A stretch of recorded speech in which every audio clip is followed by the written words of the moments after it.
Hello and welcome to the panel, where we take a look at graphic novels and talk about their story, art, and everything in between. Death has been fired.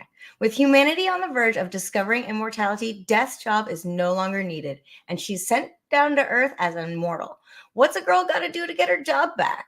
Sit back and get ready to find out on this episode of the panel.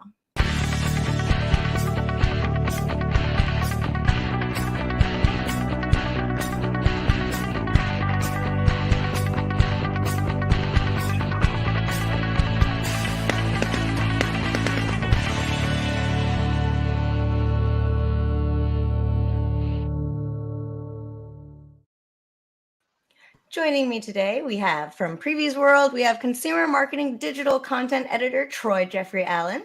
Hey, I don't have a quote this week, so I'm just going to say hi.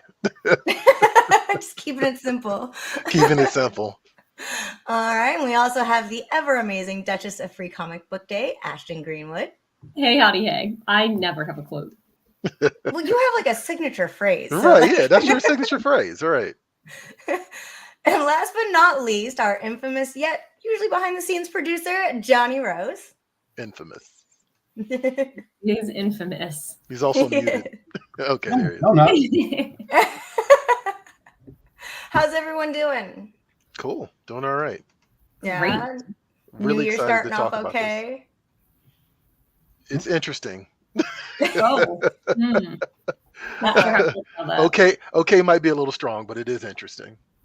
Oh, We all have been getting a lot of snow, right? Yeah, we have. Yeah. I hate snow, so. It is 70 degrees today, and it Right. snowed 6 inches What? last week. Yeah. It was like 30 degrees 2 days ago, and now it's 70. Yep. Mm-hmm. Like, Yeah. Okay, Maryland weather right now is like Mother Nature's calling out lottery numbers, like 30, 75, 2. wow, that's crazy. Well, I would definitely like the 70 right now. It's a little bit cold, but we haven't gotten any snow, so sorry, y'all. Mhm. Well, you just jinxed yourself. Get ready. All right, get ready. Uh-oh. Can we trade? Because that was not fun. Oh, What? I'm That sorry. was delightful.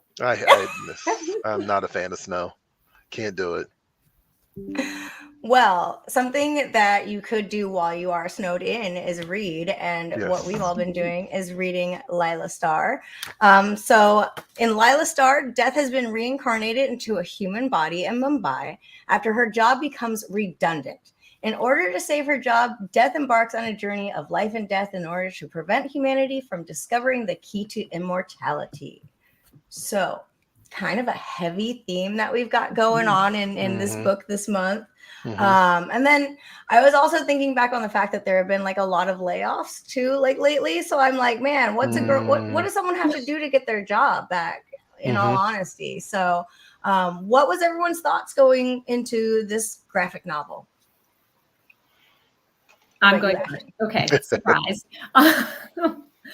I was incredibly excited to read this, actually. I had picked it last year when the graphic novel, when the trade came out on Previews World Weekly as something I wanted to read and get my hands on. I never got the chance to do it. So when Troy was like, we're reading this, I was like, yes, like I have to be on this episode of the panel. I loved this book. Like, yes, it was a heavy read, but I think it did a really great job of capturing the range of emotions that come with being human, coming to terms with those things, experiencing life and living and death and the death of your loved ones around you. And when I say it captured that full range of emotions, I mean, it captured it in its storytelling. And I also felt like it pushed those emotions onto you as the reader. Like, I laughed at this book. I gasped at this book. I cried at the ending of this book. Like, I felt every single thing that the characters in this book felt. And so the creators did a really great job of putting that on the page and having you feel it in your own soul. Wow, that was an in-depth, really good synopsis. That was an impassioned, is what that was. Yes. What about you, Troy? I just want to say, for a book about death, this book is delightful in a lot of interesting ways. I read this book, I want to say, as it came out, and I don't even know what prompted me to do that. I think I was like, let me give this Ram V guy a chance, right? And I read it and I was like, I instantly got it. I was really excited for both of you to read this book because I know sometimes I push superhero stuff on you guys on the show, and I was like, I feel like everyone's going to get something great out of this. So yeah, I was really excited, and I'm glad that I got to reread this again because yeah, the second time around, I was like, yeah, this book is actually very unique and very special. Mm-hmm. Definitely. And to your point, Troy, about it even though it's a book about death, like it's actually more so a book about life than anything, which I thought was interesting because it's very much framed like it's going to be about death. It's going to be about the personification of death and her carrying out that act in order to keep herself in business, essentially. And it turns out to not be about death really in any form. And so death in all of its forms. So it was a really abstract take on that, which I appreciated. Yeah. Yeah, it really was. It's so deep and there's so many nuances to it. So actually, let's go ahead and start deep diving into the story.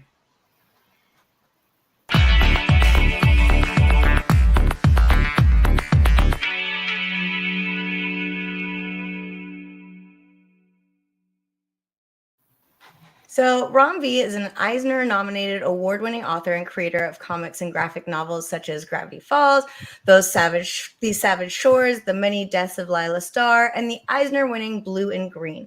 Since publishing his first book in 2016, Ram's work has gone on to garner critical and popular success, winning multiple awards. Apart from creating original work, Ram has also written for iconic characters and titles such as Detective Comics, Swamp Thing, Justice League Dark, Catwoman, Venom, Carnage at DC, and Marvel. I mean, so much. So he's got a great lineage that he's coming from, but this is something I feel that's like absolutely unique. So let's go ahead and just start deep diving into this. Was there a character that you were really just got your attention and you were just focused on them? Was it Laila? Was it, who was it? We'll go with Troy. Okay. I mean, yeah, I think Laila actually like really immediately grabs you just in terms of who is this person, right? And it kind of, not to spoil anything, but it kind of starts with an apparent suicide, we'll say. Yeah. Like, yeah, it's kind of, it's a little murky about whether or not at first. But like, yeah, it's just sort of like you want to know more about this person, how it relates to death herself, right? So yeah, I would definitely say that. I also actually want to point out real quick. I had a moment right before we were talking where I was like, "Oh God, wait a minute, is it Rom 5 or is it Rom V?" Like, because I've never actually heard anyone say his name out loud before, so I'm assuming it's Rom V. I'm just gonna let that go. But I had a moment of panic for a second. Well, now you're giving me a moment of panic. Sorry.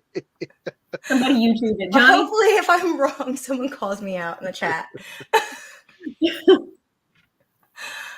So yeah, I had kind of the same feeling about her. I was like, who is this person? Like, I want that backstory of like why this person in particular that they decided to, reincarnate death into. So yeah, because there's like the Laila that was before and then the Laila that's afterwards, right? Afterwards, yeah. Yeah, that's a really good point. What about you, Ashton? Yeah, I mean, definitely Laila, which I think that's kind of the point, is that you're following her. I do think it's interesting that she had kind of like a companion each of the chapters that helped guide her. And I thought it was interesting that actually one of the chapters, her companion was a cigarette, just because I thought it did a really good job of underscoring how powerful she is. Even in her human form, right? Like the cigarette says at one point, I shared a kiss with death and now I have this knowledge from her. Which, like, if the concept is that she goes down to be immortal, like, she's not entirely immortal. And I think, Darius points that out to her at one point, and I think that is an interesting factor in the tug of war she has with herself, the internal tug of war.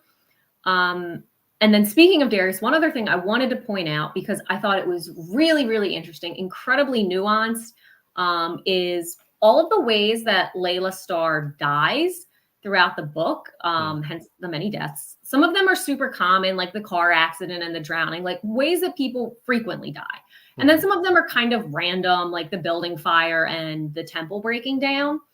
But all of them happen more or less because she's not paying attention to what's going on around her. She's so focused on her sole job of finding Darius that she doesn't see the things that are in front of her.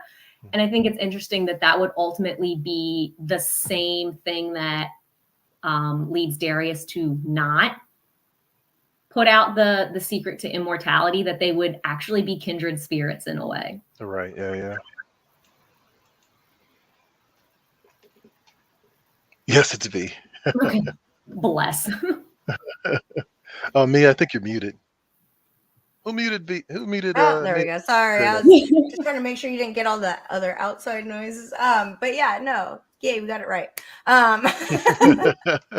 You never quite know with us. I know, right? Yeah, I love that she had the companions. I also loved, kind of as like a side character was Life, and their kind of interplay, and very much like, because I feel like it's appropriate that they have this relationship, whether it's like friends with benefits kind of thing, or it's like just friends. We don't know necessarily, but the whole like, there is no me without you is just such like a romance movie kind of like. But I love that because it's true. There really is this connectivity between the two of them, and that he's there for her, even though, like, technically her job's gonna be gone. Like, right. Yeah. He's just like, I know, sorry, but let me help you through this. But yeah, I loved their interview. Yeah, and I think he was a really important like narrative device in a way for her to help like be a sounding board, I guess, and talk through some of those things. Like, when you first meet the God of Life, her whole thing is like, I couldn't kill him because he's a baby. And he sort of talks her through, why that's a fair decision to make, and, how she should be compassionate for herself. But, he's not a baby anymore because we keep having these time jumps. And so every time you see him after the time jump, he kind of is almost like a therapeutic source for her, which I thought was interesting, that even this like concept or this incarnation of an idea still needs a partner. Like, we all need a partner. We all need a companion. Yes, the yin and yang, like the polar opposites, that sort of thing. Yeah, absolutely. Yeah, it's a beautiful way of seeing that. So what was there like one moment that like really got to your heartstrings? Because there are so many moments that are so poignant in the story. Was there one that just made you go like, wow, this is, I mean, mine was the whole life and death one, right? The whole like me without you. That was my moment of like, wow, this is deep. This is a lot deeper than I thought it was going to be. Let's pick on Ashton first.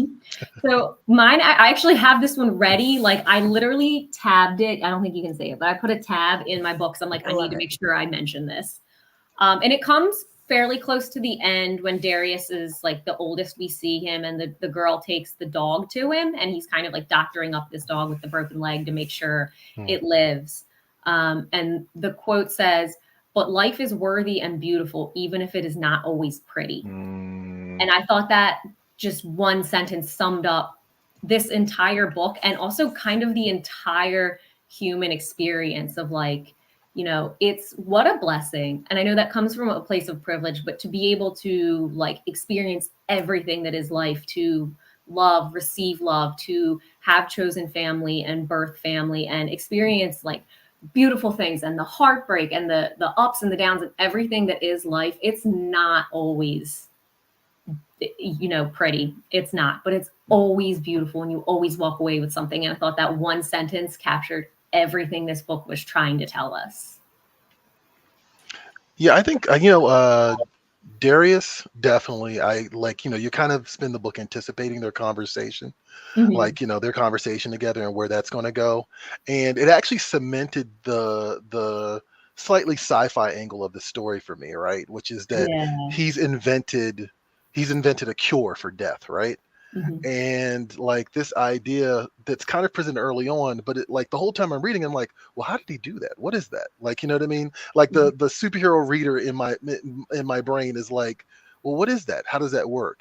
And the explanation we get is brief but satisfying. It also kind of doesn't matter in a lot of ways, because that's not really the plot point. It's not really what this story is about.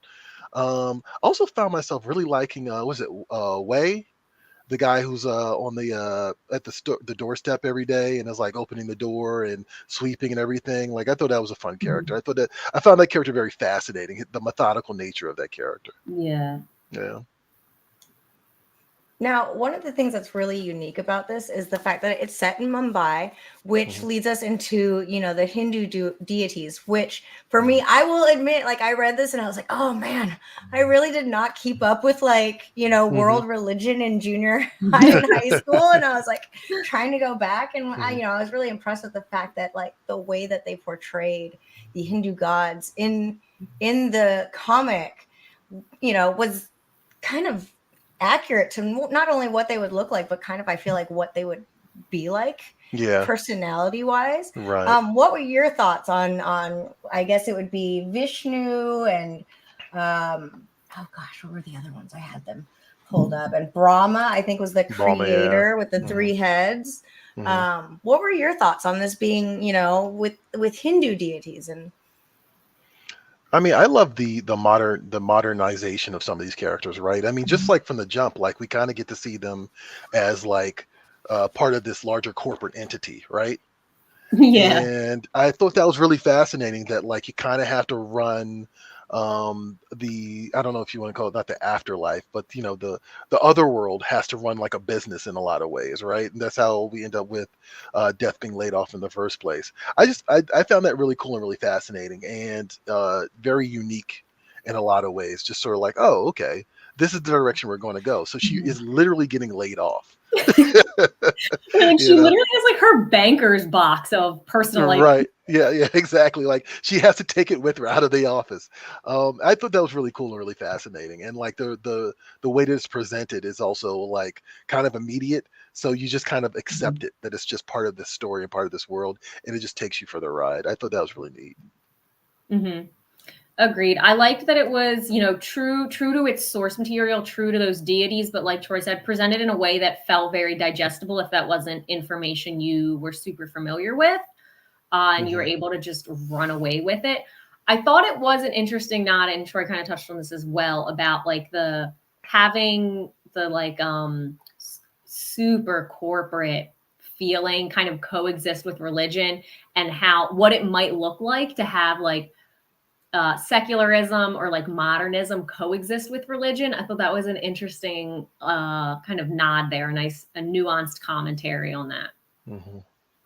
Yeah, I really love that. One of the things that I want to know though is I want to know what taxes look like. Because did they say that there was a god of taxes? They did, yes. And I was like, oh God, what does that one look like? Right. Yeah.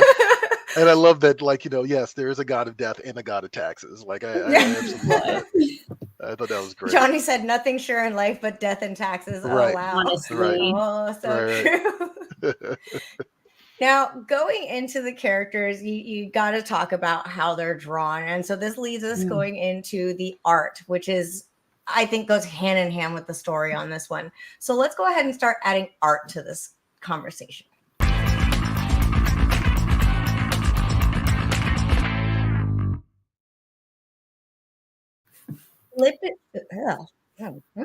Filipe Andrade is a Portuguese multidisciplinary artist working professionally in visual art since 2008.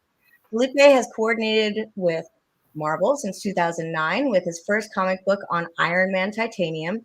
And since then, he's drawn characters such as X-23, Captain America, Black Widow, Wolverine. I mean, you name the Marvel character, he's done it. So coming from, again, this great background in, the big two. And then it's completely its own thing, which I love and am fascinated by. So let's deep dive into the art. Let's go with, who am I going to pick on? Troy, since you have the colorful background. The colorful background. There you go. Which I feel is appropriate. Yeah. Well, actually, so clearly mood is my thing, right? And as the kids say, this art is a mood, right? I've been thinking a lot about artists who even though it's a medium of still images, their art has movement to it. And Felipe is definitely in that category. When an artist can convey what it's like to just be able to have a character that's a still image move through a panel. That's like a new level of artistry that I don't think we appreciate enough in comics. It's a skill in itself, and a lot of, I won't say a lot of times, but there are a lot of comics out there that are like the art looks pretty, but it's stiff or it feels posed. This feels like it's constantly moving. It actually reminded me of I don't know if you guys remember this anime called is it Tekken Cricket that came out like a few years. It was like one of those anime that that all the critics loved early on, and it was like one of the first animes here in America type of things. It was like in the early 2000s. It reminds me of that a lot.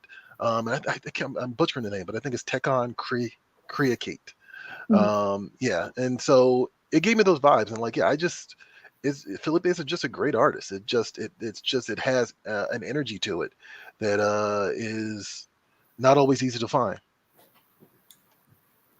Yeah, definitely the mood. I feel like it was kind of like mood lighting, right? It was like based on kind of what the scene was. You got like these really rich colors, and it's color combinations you don't see that often in comics, really. You're right. And I think that's one of the things that made it kind of unique is this like very modern, almost like neon lights kind of like aspect to it. What about you, Ashton? What did you think? Yeah, I definitely thought you kind of just touched on it. One of the first things I noticed was how Felipe was able to kind of capture the fantastical and the mundane, which I thought was interesting because it's set in Mumbai, and Johnny showed that very first panel. Like, it does a really good job of like highlighting the skyscrapers, and that stuff in the background's the first thing that draws your eye. And then everything that's in the foreground is somehow not the thing you're looking at. It's also the most mundane thing, which is like traffic and smaller buildings. And kind of immediately set the tone of like the thing that's going to be important here is the things that are man-made, and therefore like the man-made immortality. And that's kind of a theme throughout.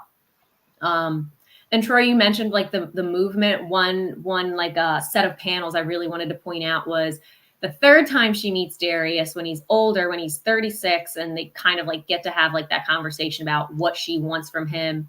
And she tells him that he's the god of death, and he cracks the glass in his hand and then like gets off and grabs her. Like, all those panels just hit so fast. You really like you felt his emotion. You felt how angry he was. And yeah, just to be able to capture all of that in a still image is so impressive. For some reason, and I don't know why, it like reminded me of it, but remember in The Last Unicorn when the older lady, she like, I forget what her name was. And she goes up to the unicorn and she's like, why are you coming to me now? Like, how come you didn't come to me when I was younger and beautiful? And now I get to see this unicorn, but I'm old. And it's kind of like this thing where it's like, how dare you come back by when I'm like old and you've been here my whole life and doing this. And it was like that same powerful reaction of like, how dare you? Right. Why wait till now? Yeah. Right. Which is really interesting too. Like, and I mean, this is more of a writing thing than an art thing, but like, even for being the like god of death, like she still didn't know what to say to him. She still had to like hype herself up and was like still anxious about it, which like at that point in time would make her more human than God, which I thought was interesting. Yeah, I think she like started developing like a humanity, right? I think that was like this idea of like what is being human, and it is like this mess of we are a mess. Co-signed. Well, there's and this is maybe more in the category of the story, but like there's a great bit like early on, right when she's taking her stuff out of the office, and she's kind of like, I've got to be human. I'm gonna go down there and I'm gonna grow old and have aches and pains, and I trust people I shouldn't trust and have my heart broken. And it was just sort of like, okay, this, it was just like, oh wow, like she understands our plight, you know what I mean? Even though she's above it all, and for that reason she doesn't want to be human, you know? And I thought that was really interesting. I thought that was a really interesting character moment that kind of begins the path of her learning more about us outside of what she has clearly already known over the course of eternity, but she still hasn't discovered everything because she hasn't had to feel it herself, you know? Yeah, which I think makes that particular journey even more powerful, because she starts with a baseline knowledge of how bad it can be. And like you said, a lot of those things she mentions are really like the downsides of being human. Right. It's the harder elements. And so she's going into it with like, being human sucks. Like, here's all the worst things about it. Da, da, da. And as she lives and meets people and has all these experiences, she kind of starts to like see the bright side of things, the good side of being human, and all of the great things you can experience, and all the ways people touch you, and all of the memories they leave with you. Now Absolutely. we're gonna go into like spoiler territory real fast. So I'm sorry, I kind of want to talk to about the ending here, because it was something that like I wasn't like, I don't know, I didn't really know where it was gonna go, because Darius had so many options of like what could happen, right? What were your feelings on the ending and the choice that Darius made? How do you feel about that? Let's go. Well, Troy. Oh God! Don't do me first. Go to Ashton first. I feel like I should have said this earlier, which is I finished reading this book last week, which means I've had a whole week to think about it, which means I have a lot of thoughts. So the ending, my experience with the ending was actually two parts, because the first one was, okay, so I guess for context, like he discovers immortality, the secret to immortality, and then he realizes in doing that, he completely alienates his son and figures like the output wasn't worth the input, so he's not going to do anything with it. And so then he gives it to Laila to do something with it, and I'm like, when he does that, I had like a gasp, because I'm like, where is this going to go? And then she like sets it adrift, whatever, and makes that decision. But I think the really important thing is not that she made the decision we thought or we assumed she was going to make. It's the reason why she made it, which is what we just talked about. She had that journey to understanding, how important it is to have all of those aspects of life, and to have those connections, and to have those memories, and the good and the bad and all of that. And I think Darius helped her get there. And I think even though he kind of was the counterpart, and to some extent her nemesis, if you will, the fact that he ends up being the most critical person to get her to understand the human experience felt very satisfying. Yeah, I love how she developed into like that selfishness kind of disappeared, right? Because it was like the selfishness in the beginning as a god, like I want to be a god, I want my job back, like screw this kid. And like over the years, this development until the very end where it's like, here, you got what you wanted. So then, by the time she got what she wanted, though, she didn't even really want it anymore, right? And in a weird way, it's like she inspired him to not pursue this thing, you know what I mean? And like, even though like I think it was like the second interaction with them, I think it is, she actually inspires him to pursue this cure, but by the end of it, he's just sort of like, there's a line about like the stories we tell are like is the proof of life or something like that at the very end. And I love that, because I think that in itself is the story that we're reading. It's also like really cool that I feel like Ramvi is like, some writers try to manipulate your feelings, which I think is, that's part of the game too, of like, telling stories. Like you got to be a little manipulative. But this book is striking nerves. Like, like it's not trying to make you feel a way. It just is. And by the end of it, like, it's a thing of beauty. It's just really impressive. Yeah, it's kind of what you take away from it at the end, as well. It's kind of like her decision and then your decision on what this means to you. Yeah. This was one I like walked away and was like, this is deep. Like Yeah. this is like it comes Yeah. off and it starts off as like this, you know, kind of simple story about corporate gods, and it's kind of fun, and then you Mhm. realize that like it's a deep message, but told in a way that is kind of easy to understand, I guess, and digest. Yeah. Yeah. Yeah. Like I love it. it's a breezy read. Like, I mean, Yeah. again, like despite the heft of the subject matter, like it's something that you can kind of like you kind of just get through it. Like it just you just breeze through it because it's just Mhm. kind of like it's just kind of sweeping you along. And I think that's also a very unique quality in the storytelling. Like you just kind of it just kind of takes you with it. Yeah, I'm also here for like one complete story. You know, like Yeah. I love long run comics, but at the Mhm. same time, like I love when you get like this one perfect book, right? This Yes. one perfect Mhm. comic. Mhm. And I think that's really kind of what it is when you think about it all over the whole entire like art and the story. Mhm. So, you know, as we're getting towards the end of the show, what are your thoughts now that you've read the book, you've discussed it with us? What are your overall thoughts about the many deaths of Laila Starr? And we'll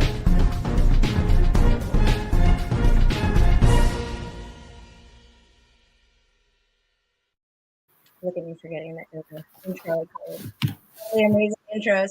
Uh, ahead and we will start with Ashton. What is your overall? Give us an overall review. My overall review. Okay. Well, okay, first of all, my overall review is please read this. Like I know we've talked in great detail here and we've discussed the ending and maybe you feel like you've gotten a good look at the book, and if you have, that's great, but I would urge you to still read it because it is so nuanced in what it's trying to tell us about the human experience that even we can't do it justice on this show. So you should definitely read it. And one of the other things is, you know, this might be super corny, but, you know, there's the Keanu Reeves quote when he was on Colbert. Colbert asked him, like, what happens when we die? And his response was, I don't know, but I know the people who love us will miss us very much. Mhm. And I thought about that a lot when I was reading this because that was really how I felt with this book, right? Like I said, it's not about death. It's about life. It's about the things you leave behind, the people you impact, the people who have impacted you, and being grateful for those experiences and understanding that they are completely and totally unique to the human condition. And there's something beautiful in that. Mhm. I feel like Absolutely. that was like way too deep, but that's totally how I felt about this. No, yeah, no, that's it. That's it right there. Yes, Absolutely. totally appropriate. Also, I think it's funny that like this is a Boom Studios book, and you managed to work Keanu Reeves into the conversation. so, Berserker. so right. Shout out to Berserker too, which is a very different comic book entirely. Yes. This book, this is definitely a book I would recommend to non-comic book readers, right? Mhm. It highlights the strengths of the format, and I think that that's uh probably the beautiful thing about this is it's not trying to be anything but what it is, and it's not trying Mhm. to do anything but tell a competent, beautiful, impassioned story. Like, Mhm. yeah, I cannot recommend this enough. Like I said, I was very excited that we could do this on the show because I remember reading this digitally. Actually, I remember reading this as it was coming out, and I got to issue 5 and I was sort of like, no, I need the single issues of this, or or actually I need the hardcover of this actually. Oh, there's a um hardcover? yeah, I think there's a hardcover, which I need to actually, which reminded me when I was going back through this, like I need to buy the hardcover. Mhm. So yeah, like I just this is one of those books that uh I don't think it swept the Eisners. I know it's Mhm. nominated for something along those lines, but this is one of those books that like really can't think of a more impressive story Yeah. from the past year than this. So highly recommended. Yeah, I'm a big proponent of we all need like a little bit more experience in learning how to look from things from other perspectives Yes. and how other people feel about things. It's just something that I think the world would be a better place if we all did. And I think that this book is definitely one that it's like, yeah, this kind of helps you to understand like how people feel, and especially about, you know, life and death. It's such a poignant book. And like you said, Troy, I think this is a great one that it's like people who, you know, poo-poo comics. I'm kind of like, no, read this.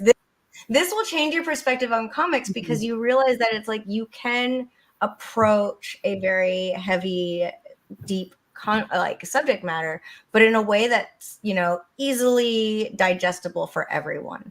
And I think, yeah, this really showcases the power of comics, I think. Yeah. I mean, actually, you know what? Actually, to your point, yes, it is a very empathetic story. Like it teaches you empathy in a lot of ways, which I think is also the beauty of it. And also, you know, culturally, it's kind of giving you I want to say, an Eastern philosophy on a lot of things. Like, you know, so it's really a cultural conversation, a cultural education, in addition to this story that I think everybody can relate to, you know, on some way, shape, or form, that you'll come away from it like feeling something about mortality, life, death, something in that vein. So it's like very specific, but also it has a wide breadth, you know. Very true. Mm-hmm. And now, deluxe edition, yeah. Deluxe edition, I always love deluxe edition. Mm. So now that we've talked about how like absolutely unique this book is and special, what are your suggested readings? What compares? Yeah. I'll go first because as I was reading this, there was another book I read years ago from Vertigo called Day Tripper, by Gabriel Ba and Fabio Moon, and it is also about death, and it has a ethereal quality to it, very much like this book does. It's very similar in tone, and I would highly recommend that because just like this book, as I was reading it, I was feeling something, but by the time I got to the end of it, I was like, wow, I feel like I just learned something new. Like, you know, and again, culturally, because I think Moon and Ba are both Brazilian, but also in terms of just the larger picture. I would say these books both are really great bookends for each other. So Day Tripper by Fabio Moon and Gabriel Ba for sure. And Johnny saying, Johnny in the background is going, Death, the High Cost of Living from Vertigo, which was in 93, which is Neil Gaiman and Chris Bacalo, if I remember correctly. So you really can't go wrong with that one. And what about you, Ashton? What do you recommend? So funny you would bring up Neil Gaiman because I was going to, I mean, I'd recommend Sandman across the board, but specifically Sandman issue number 8 is the issue Sound of Her Wings, where you get to meet Death, Dream's sister. And the way that it's written and set up, it actually functions pretty nicely as a standalone issue. You don't need to really have too much knowledge of what happens prior to it to get something out of this issue. And I think it approaches death also from an empathetic perspective of, you know, it being a kind experience, and Death herself in Sandman is very kind. So I think that's a nice companion piece as well. Yeah. And actually, yeah, Death, the High Cost of Living was made because Death was such a popular character in that issue 8. So there you go. There we go. And yeah, I'm going to be the lame person and said this was the first time that I have actually read like a comic that was, you know, so deep and rich. And I mean, this has made me want to look for more because I don't know, this had me feeling ways at the end of it. I was feeling some sort of way, and I hadn't like had a comic that impacted me, I guess, as much like oh god, what is the word? Like psychologically, philosophically, right? Yeah. Both. Right. Right. Yeah, exactly. Mentally, emotionally, spiritually. All right. Yeah, it was great. So, yeah, totally recommend. This is my reminder for everyone to pick up The Many Deaths of Laila Starr at your friendly local comic shop. And to find a comic shop near you, simply head on over to comicshoplocator.com. Now, before we head out of here, is there anything that y'all would like to plug? Ashton, Me. start with you. Well, 99 days till Free Comic Book Day. So I know that's very specific, but Free Comic Book Day, Saturday, May 4th at your local comic shop. Also Star Wars Day, so I'm sure it'll be extra double awesome. If you go over to freecomicbookday.com, you can look at the full list of comics. We're starting to get into some preview pages if you want to look through the books and get an idea and get all excited and tingly. And then you can come yell at me on social media at Free Comic Book Day, Facebook, Twitter, Instagram, TikTok. Oh, I love it. Star Wars Day and like Free Comic Book Day. That's like so huge. Right. If there aren't like at least like 100 costume contests and various like comic book shops, I will be sorely disappointed. And what about you, Troy? What do you got coming up? Actually, you know what? I'm going to mention two other things that I think people should check out. There is a pen and ink version of Laila Starr, or Laila Starr. We can argue about how you're supposed to pronounce that. But there's a pen and ink version which basically showcases Filipe Andrade's artwork that I would say definitely check out. I actually ordered that about a few weeks ago because I saw that it was out, and I was like, this is great. I want to have this because I want to see the artwork in real, like, as it was originally presented. Also, Andrade and Ram V have a new book out called Rare Flavors.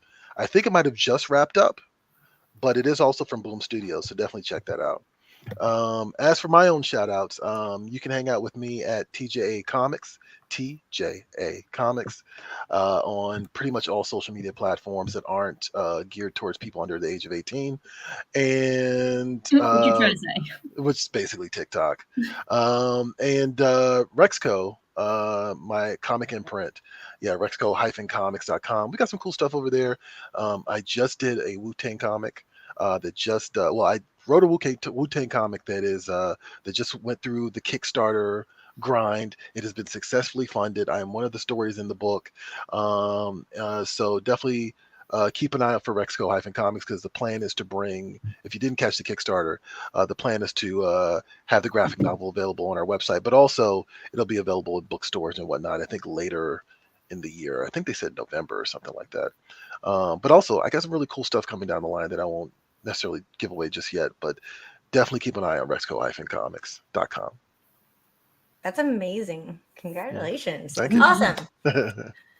For me, let's see, I will be a guest this weekend at Anime Washington, which is really fun. Plus, I don't have to drive too far to get to it, which is kind of nice. And then other than that, you can catch me on all my social media under Animia. Pretty easy to find everywhere. And then I think my Red Sonja that went through the Indiegogo last year should be coming out either this next month or like maybe February. So hopefully that comes out soon. I'm really excited. And I guess we'll close this up with, if you have a graphic novel that you'd like us to talk about, leave a comment below and your choice could be picked for a future episode. This is also your reminder to follow Previews World and Free Comic Book Day on Facebook, Twitter, Instagram, and YouTube. Finally, heroes are a dime a dozen, but comic fans are priceless. Thanks for joining us, and we'll see you next time.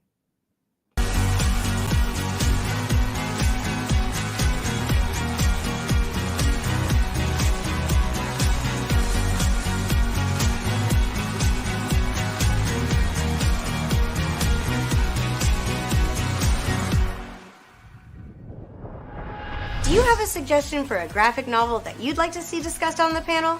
Leave us a comment and your choice could be picked for a future episode.